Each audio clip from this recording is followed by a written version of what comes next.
And then they're going to eat me. Oh my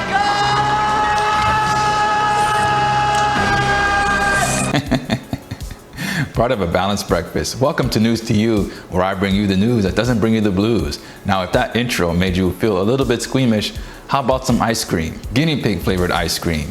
An entrepreneur in Quito, Ecuador, Maria del Carmen Pilapaña, makes the cold dessert from cuy, as guinea pigs are locally known.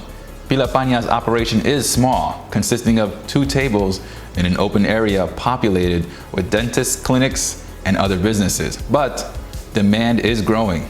Every week, she prepares 150 servings of guinea pig ice cream and sells them for $1 a cone. Now, if the guinea pig flavor sounds a little bit too scientific and experimenty for your taste buds, Pilapaña also makes ice cream flavored with beetles and mushrooms, if you prefer to commune with nature, that is.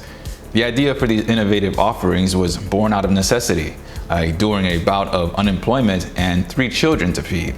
She attended free training courses for entrepreneurs, and after 6 months of testing, she began selling her frozen concoctions. Guinea pig ice cream, huh? I bet it probably tastes like chicken. Moving on to another story of someone overcoming hardship, a paralyzed French man identified only as 28-year-old Thibault from Lyon was able to walk again, thanks to a brain-controlled exoskeleton.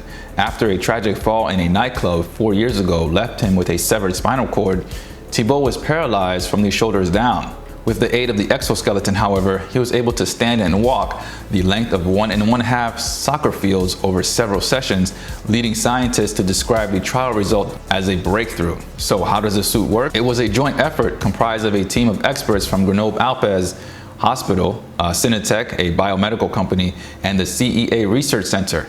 They implanted 2 recording devices on either side of Thibault's head, between the brain and the skin, to read his sensory motor cortex, which controls motor function. Thibault then spent months in training using a video game avatar system to relearn natural movements from scratch, almost like a baby. Now, he literally learned to walk again using a video game. So he must be one hell of a gamer. But I'm sure EA will find a way to ruin this whole thing. Now, although doctors involved with Thibault's progress have said the device was years away from being publicly available, you can bet there's a company that will try to make it into a sexy Halloween costume.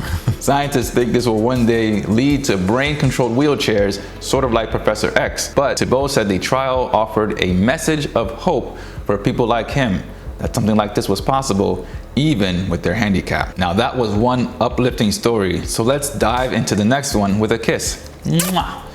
Not that kind of kiss, you idiot. The legendary rock band will be playing in the ocean, huh?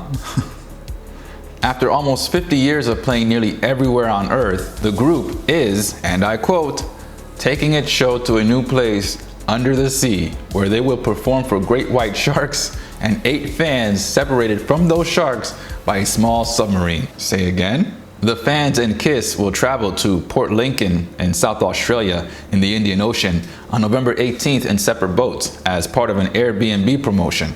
Now, upon their reaching their destination, in shark-infested waters, by the way, KISS will remain above board on one vessel and play using underwater speakers, while the fans are lowered from a second boat into the viewing sub. This simultaneously sounds like the most insane and amazingly epic concert ever. The music will be audible to the fans as well as the sharks, because sharks are attracted to low frequencies, so they're attracted to rock and roll. KISS will be in full makeup for their performance, which will be at least 4 songs and cost $50 on a first-come, first-served basis. Airbnb said proceeds will go towards charity, and reservations can be made starting on 14 October at 6 p.m. Eastern Standard Time on airbnb.com/kiss. As strange as this promotion may appear, underwater concerts are not a new occurrence. The Underwater Music Festival has been going on for the past 35 years in the Florida Keys, depriving many retirees of their ability to shout, "Turn down that damn music."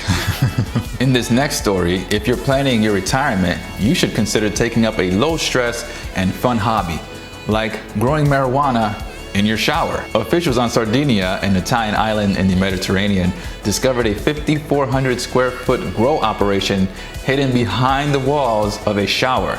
So you can skip rehab. With this shower, you can get clean and get high.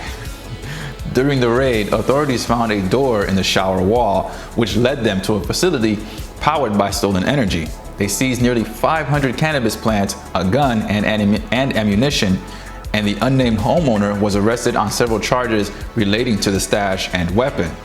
I gotta admit, that's a clever idea, one that probably came to mind dozens of times while the homeowner was smoking a bowl and eating a bucket of beetle-flavored ice cream. Now, let's hop out of our yellow submarine and pick some Apple news. On Friday, Reuters reported that Amazon streaming service, Amazon Prime Video, disappeared from Apple's App Store.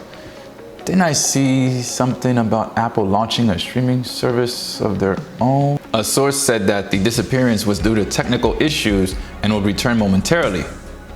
But Apple didn't immediately respond to Reuters for a comment. Suspicious. Coincidentally, that same day, Variety reported that Disney would no longer run Netflix ads on its linear networks with the exception of ESPN. Disney also has a streaming service coming out, don't they? Now, maybe I'm being paranoid, but I think there's a connection between Apple Plus and Disney Plus that might just Nah, who cares about that garbage when you can go to school and get a degree in eSports? Yes, in response to a global market that's expected to surge this year to $1.1 billion, up from $230 million in 2018, colleges are offering bachelor's and master's eSports programs, which mainly teach marketing and management skills that are tailored to the industry. The University of Staffordshire, Britain's Chichester University, Virginia's Shenandoah University, Ohio State University, Becker College in Massachusetts, and schools in Singapore and China offer courses aimed at helping their students become successful gamers and business people. Huh? I don't know how this would work because school and video games are lifelong enemies engaged in a sort of Mortal Kombat. Although playing these games at whatever college or university won't help anyone learn to walk, this idea just might take off. Or it's merely a flash in the pan, knee-jerk reaction to a popular trend that might just take off with the students' money when those students realize the industry is oversaturated and the esports diploma is far too niche for them to get a decent paying job in another sector. Lastly, and speaking of someone who knows all about sham universities, after narrowly escaping formal charges of violating US federal law and colluding with a foreign government because he desperately wanted to win an election, Donald Trump went on national television to violate US federal law and request colluding with a foreign government because he desperately wants to win an election. Look, President Obama had his fair share of turmoil in office, no doubt about that. There was that tan suit he wore that one time, and his choice of mustard was just utterly appalling, just a nightmare. But you can count Obama's real scandals on one hand. You can count Trump's real scandals on two. That's all there is for now, folks. Thanks for stopping by. I hope you got a couple chuckles out of this. If not,